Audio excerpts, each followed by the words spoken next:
Hello, and welcome to Soothing Pod's Sleep Stories.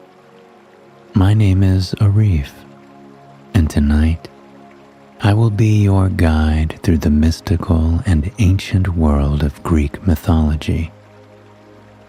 We will delve into the lives of the enchanting Greek nymphs, the guardians of nature's most beautiful realms.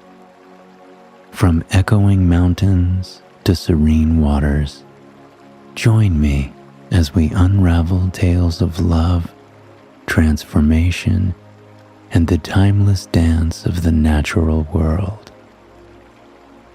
Before we begin our tale, let's take time to relax and let go of the stresses of the day.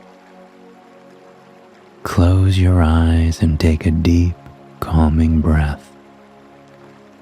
Feel the weight of the world gently lift off your shoulders.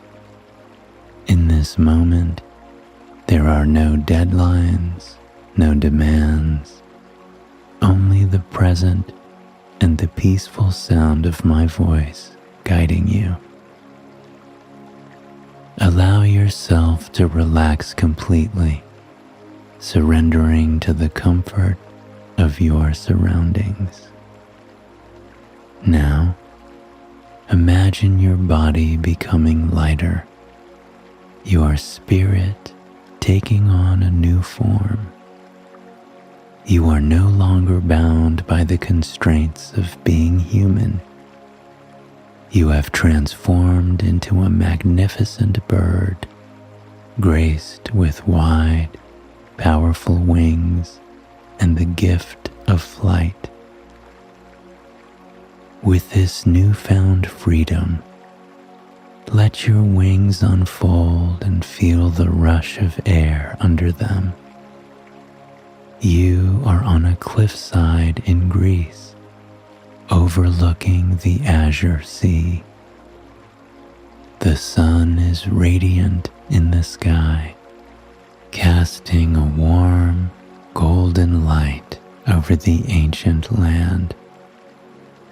As you leap into the air, you feel the exhilaration of flight. The wind is your ally, lifting and carrying you effortlessly. Below you, the Greek landscape unfolds like a living tapestry. Olive groves and vineyards stretch out in neat rows, their vibrant greens and purples a feast for the eyes. You glide over the small, whitewashed villages, their houses clustered together like delicate seashells. The blue domes of the churches reflect the sky, creating a harmony of color. As you soar higher, you witness the contrast of the rugged mountains against the smooth, rolling hills. The ancient ruins of temples and amphitheaters appear, whispering tales of history and mythology. Imagine the stories they could tell, the secrets they guard within their time-worn stones. As you fly along the coastline, the sea sparkles beneath you, a brilliant blue that merges with the horizon. Feel the warmth of the sun on your back, its energy infusing your wings with strength. Let yourself glide over the small islands scattered like jewels in the sea. Each one has its own unique landscape, from lush forests to serene beaches where the waves gently kiss the shore. In this form, you are free from all earthly concerns. Your heart beats in sync with the natural world, and a sense of profound peace envelops you.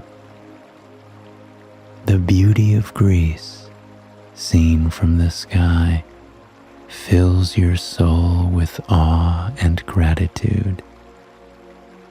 And now, let us choose a branch to land upon and see what stories the Greek islands have for us tonight.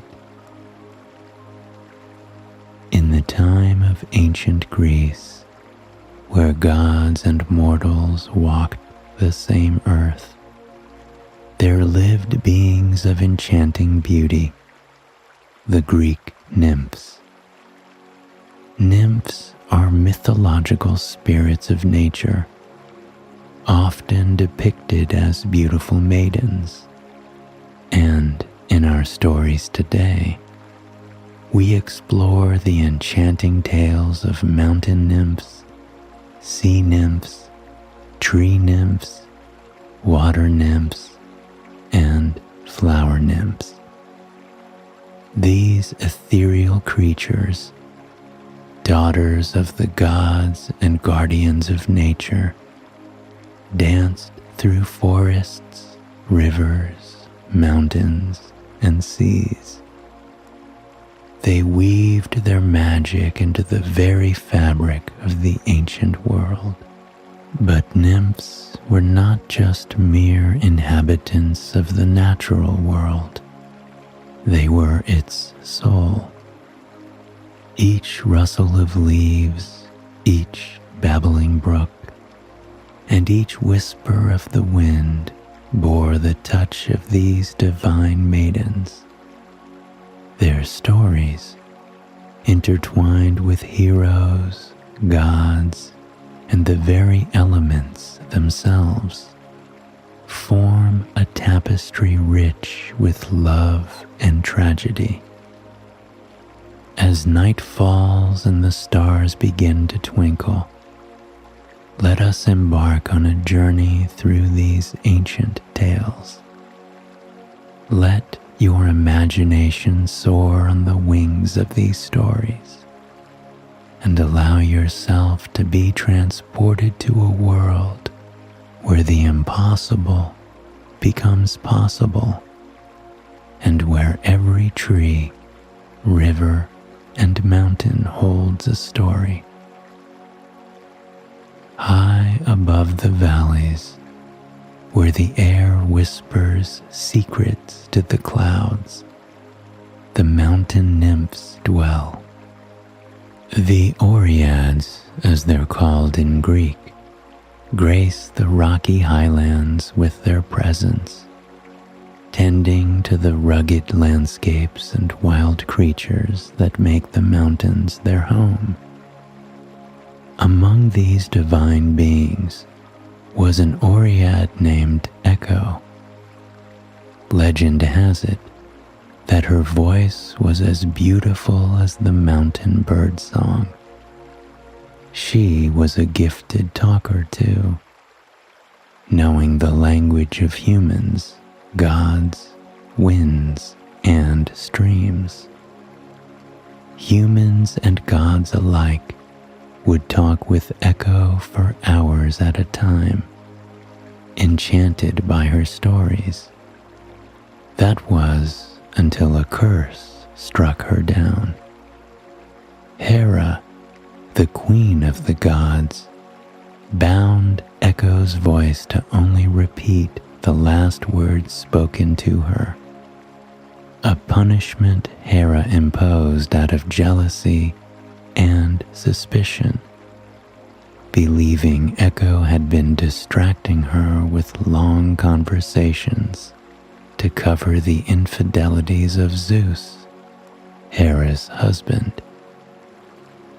In the shadow of this curse, Echo encountered Narcissus, a young man of such extraordinary beauty that he loved none other but himself.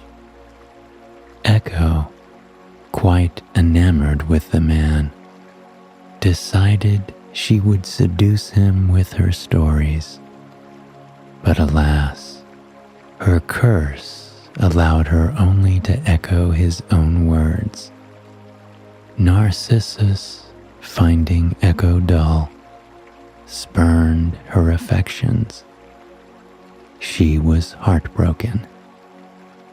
So deep was Echo's despair that she withdrew from the world, her body fading away until only her voice remained, forever echoing through the mountains and valleys. This echo, a whisper of unrequited love and eternal longing, can still be heard by those who listen closely to the mountain's breath.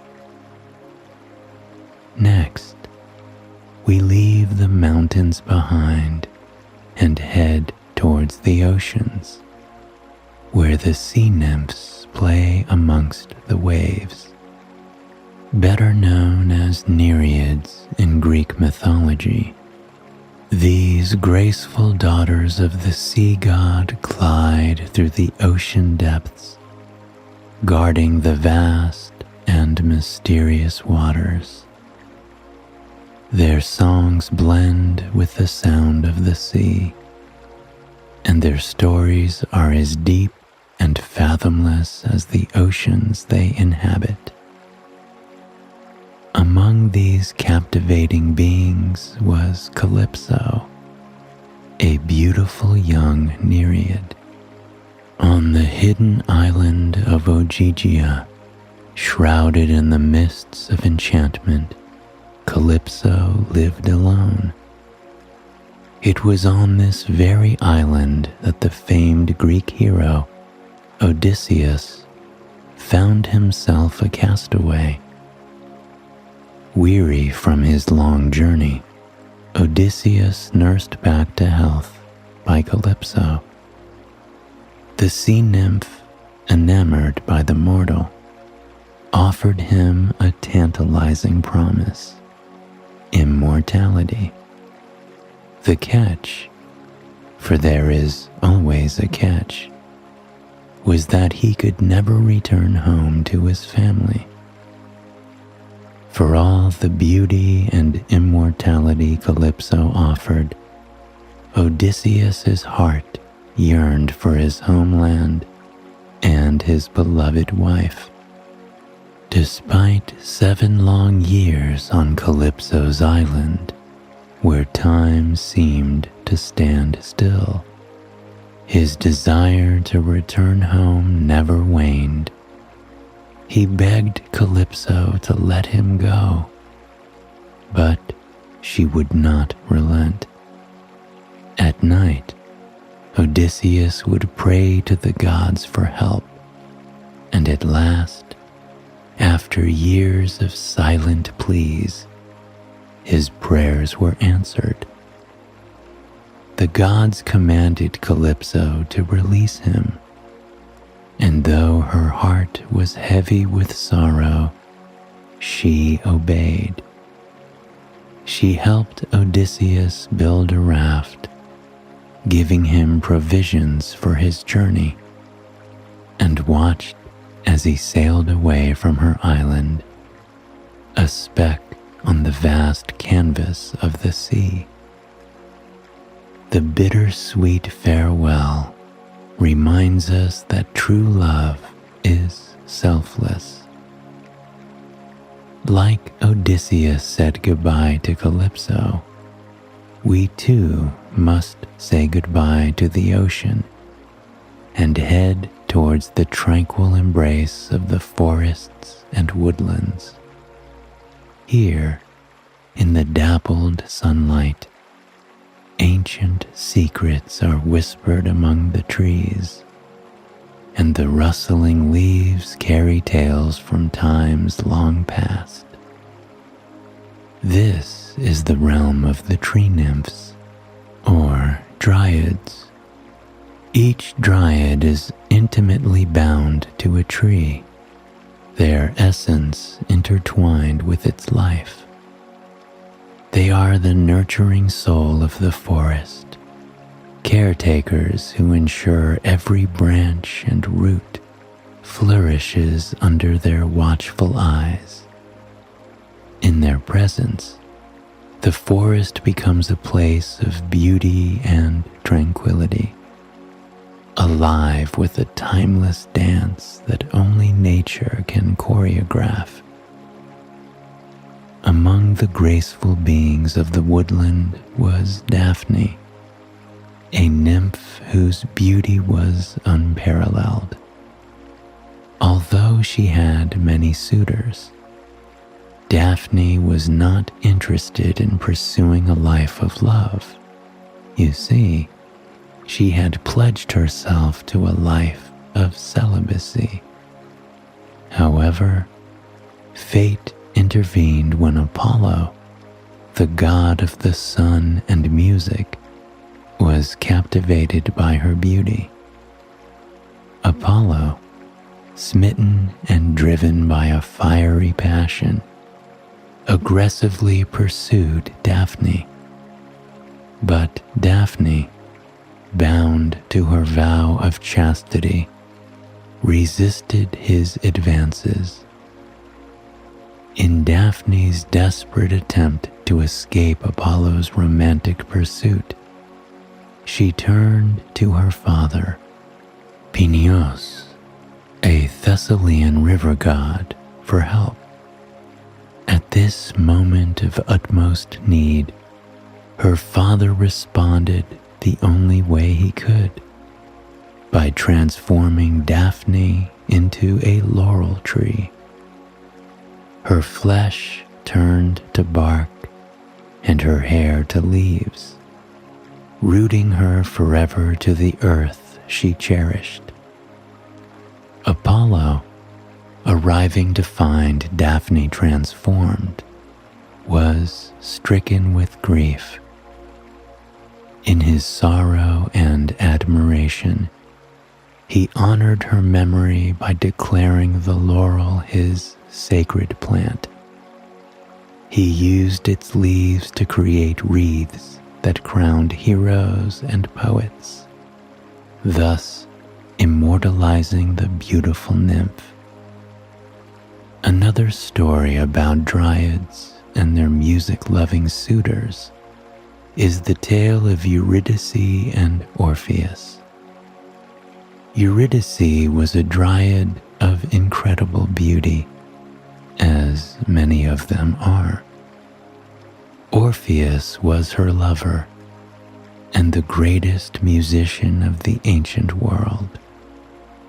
Their love for one another was a melody composed by the heavens, a harmony that resonated through the forests and valleys.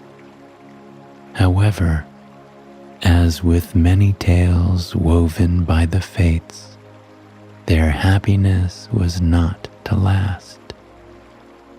Tragedy struck when Eurydice, fleeing from an unwanted suitor, was bitten by a venomous serpent.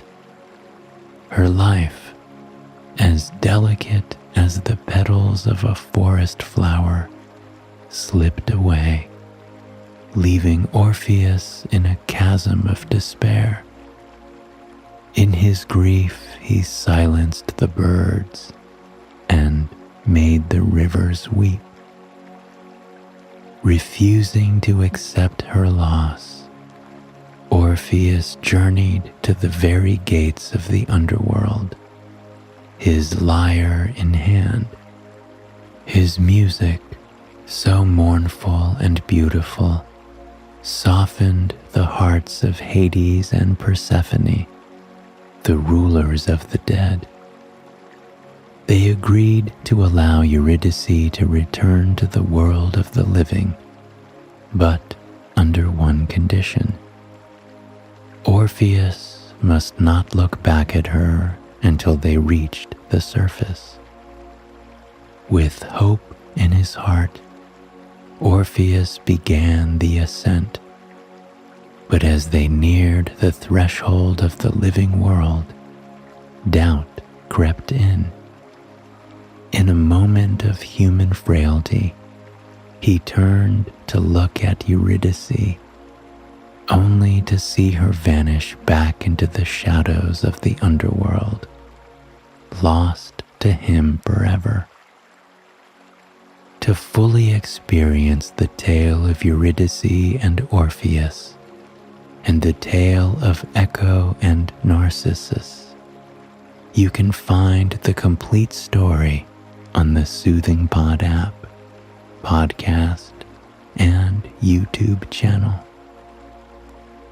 As the tale of Orpheus and Eurydice fades, our journey through the mystical world of Greek nymphs takes us from the shadows of lost love to the life-giving realms of the water nymphs.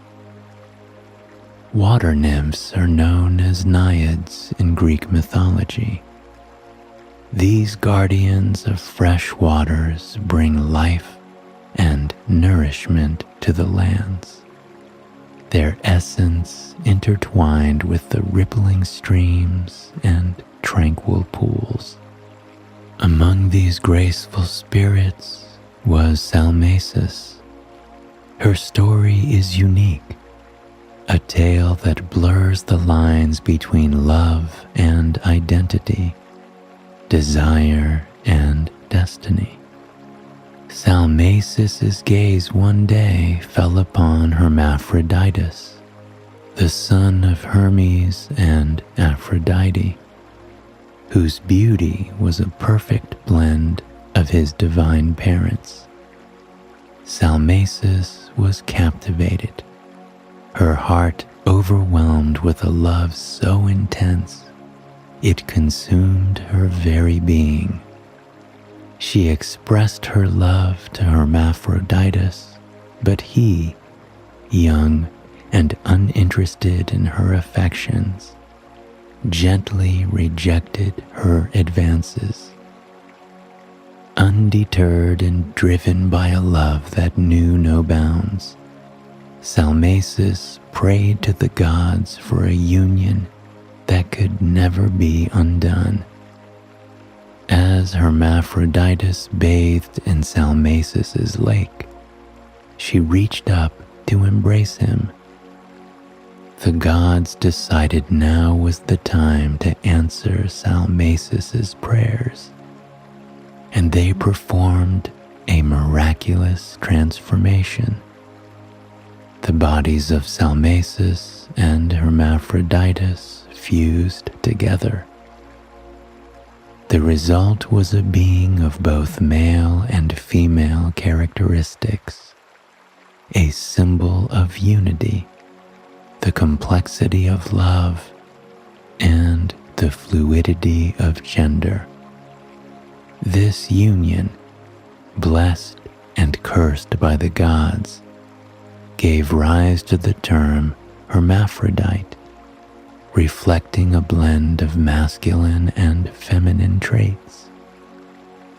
As the story of Salmacis and Hermaphroditus ripples through the realms of water nymphs, another tale of love and metamorphosis emerges. This is the story of Arethusa. As a nymph, Arethusa was the embodiment of nature's grace. Her days were spent roaming the verdant forests and meandering through the fields, her laughter mingling with the rustling leaves and chirping birds. Her connection to the natural world was profound and sacred, a bond that filled her existence with peace and contentment. She was a guardian of nature's purity, a role she cherished deeply. One fateful day, as she bathed in a secluded, crystal-clear spring, her tranquility was disrupted by the presence of Alpheus, the river god of the Peloponnese. Alpheus, known for his mighty river that coursed with strength and determination, beheld Arethusa and was instantly smitten. His heart surged with a desire to claim her affection. Arethusa, upon sensing his gaze, felt a wave of apprehension. She had always reveled in her independence and her devotion to the natural world. The idea of being pursued, especially by a god with a will as forceful as Alpheus's, was both daunting and unsettling. Despite her attempts to elude him, Alpheus's pursuit was relentless. He followed her through the forests, his presence an ever-persistent shadow. In her heart, she knew she could not yield to Alpheus, for doing so would mean forsaking her autonomy and the life she held dear. In her moment of greatest need, Arethusa called out to Artemis, the goddess of the hunt and protector of women. Artemis, hearing the sincere plea of her devoted follower, decided to intervene. With a touch as gentle as a moonbeam, she transformed Arethusa into a stream. Her body dissolved into water, becoming part of the very element she had always cherished. Arethusa's transformation, however, did not deter Alpheus. His love for her transcended her new form. In a display of both admiration and longing, he transformed himself into a river, merging his waters with hers. The confluence was a symbol of his unyielding affection, a union that he sought even in the face of her transformation. Arethusa, now a stream, found herself intertwined with Alpheus. In this new existence, she realized that their fates were irrevocably entwined. Though she had sought to escape, she now flowed alongside him, their waters mingling in a dance of destiny. Yet, even as a stream, Arethusa retained her essence. She became a symbol of resilience and adaptation, her spirit flowing through the landscape, nourishing the earth and giving life to the surrounding nature. She continued to play her role as a nurturer, her waters a source of sustenance and beauty. The story of Arethusa and Alpheus is more than a tale of pursuit and transformation. It is a story that speaks to the enduring power of love and the unanticipated paths it can take. In many of the stories we have explored today, the nymphs are being pursued by amorous gods and humans. In this tale, it is the nymph who is pursuing the human. Hylas, a young companion of the legendary hero Heracles, was renowned not only for his companionship to the mighty demigod, but also for his striking beauty. Some say that his beauty rivaled that of the gods themselves. Hylas's journey with Heracles was one filled with adventure and the pursuit of glory. Despite the perils and challenges they faced, Hylas's youth and beauty remained undimmed. like a delicate flower thriving in the wildest of terrains. As their travels brought them to the land of Mysia, the companions found themselves beside a crystal-clear spring. Weary from their arduous travels, the men decided to stop for a rest. Heracles, preoccupied with cleaning his sword, asked Hylas to fetch water from the spring. Oblivious to the fate that awaited him, Hylas approached the water, his reflection shimmering on its tranquil surface.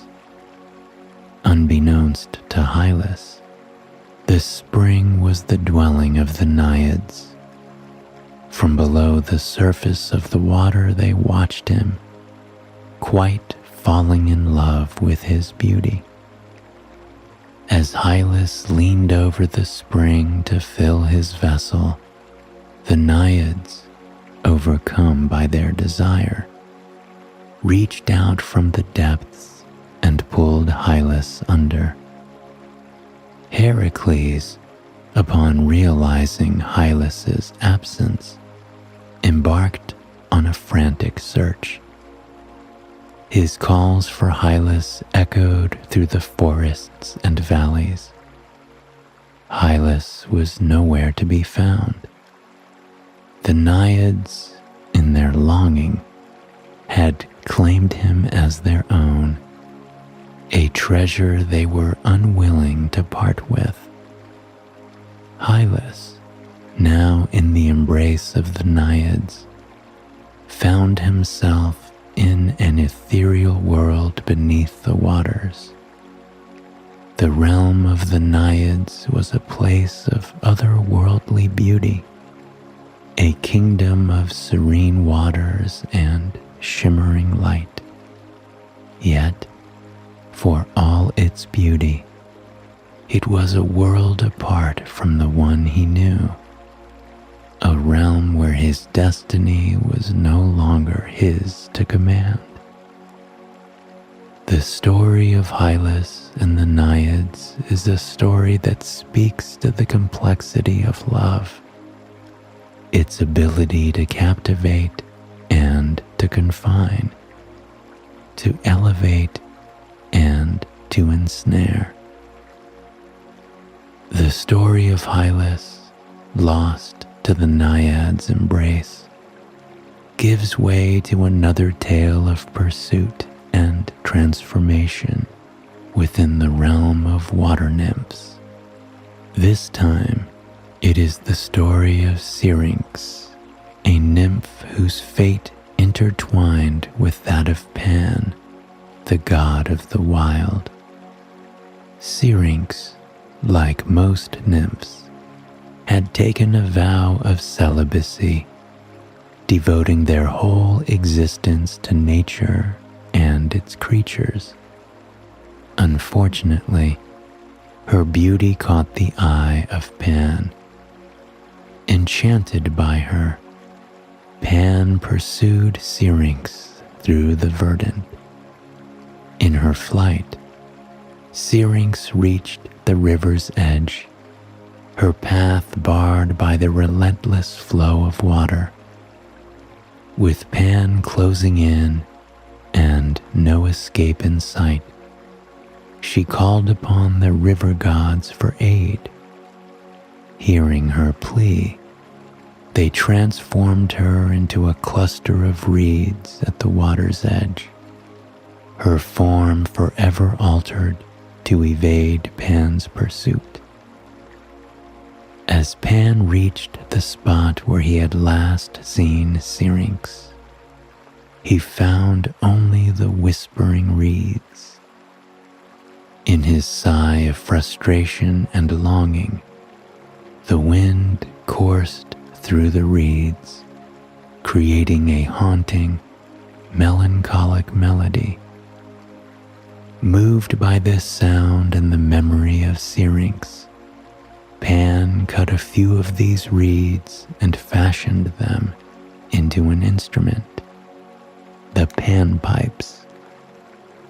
As Pan held the newly fashioned panpipes, he understood that her essence could never truly be captured or claimed. Each note played on the panpipes was a way to keep the memory of Syrinx alive, not as a possession, but as a revered part of the natural world he so dearly loved. Now we drift through the melodious reeds of Syrinx to the fragrant realm of flower and plant nymphs. These nymphs, known as Anthuse, embodied the essence of flowers and plants, their lives a celebration of nature's most vibrant and delicate creations. They dance in meadows, tend to the blossoming fields, and whisper to each petal and leaf. In this blossoming world lived Lotus. Her story, like those before her, is one of pursuit and transformation. Her days were spent in the lush meadows and along the banks of gentle streams, her presence a soothing balm to the flora and fauna that flourished around her. She was a guardian of nature's serenity, a role she cherished, embodying the tranquility and beauty of the wilderness. Her life, however, was to take an unexpected turn when Priapus, a deity known for his unbridled desires and crude intentions, set his eyes upon her. Priapus, with his untamed passions, was a stark contrast to the refined and gentle Lotus. His sudden desire for her was as jarring to Lotus as it was unwelcome. Determined to protect her independence and purity, Lotus sought to evade Priapus. She moved through the forests and across the fields with grace, hoping to lose him amidst the vastness of nature. Priapus, however, blinded by his desire, was relentless. As the chase continued, Lotus called upon the deities, her voice a whisper carried by the wind, pleading for salvation from her pursuer. Her plea was heard by the gods, who, moved by her plight, decided to intervene in the only way they knew would protect her. In a moment of divine transformation, Lotus's form began to change. Where once stood a nymph, now blossomed a lotus flower. Priapus gazed down at the lotus flower, its petals gently swaying in the breeze.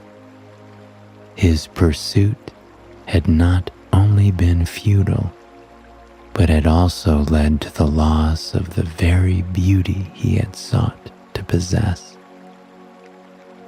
The story of Lotus is a metaphor for the strength and resilience of the spirit in the face of adversity. It reflects the complexities of desire and the right of every being to autonomy and respect. In the gentle sway of the lotus flowers and the serene ponds they adorn, her story lives on, a reminder that you are the master of your destiny, capable of blossoming in tranquility, even amidst the most turbulent waters. As our journey through the enchanting realm of Greek nymphs comes to a close, we find ourselves enveloped in a tapestry woven with tales of love, transformation, and the eternal dance of nature. From the lofty peaks inhabited by Echo to the serene waters that cradled Salmacis, each story has revealed a facet of the mystical bond between these divine beings and the natural world. We traveled through forests with Daphne and Eurydice, felt the longing of Calypso's oceanic heart, and heard the haunting melodies of Syrinx's reeds. We witnessed the tender embrace of Arethusa's stream and the profound beauty in Lotus's transformation.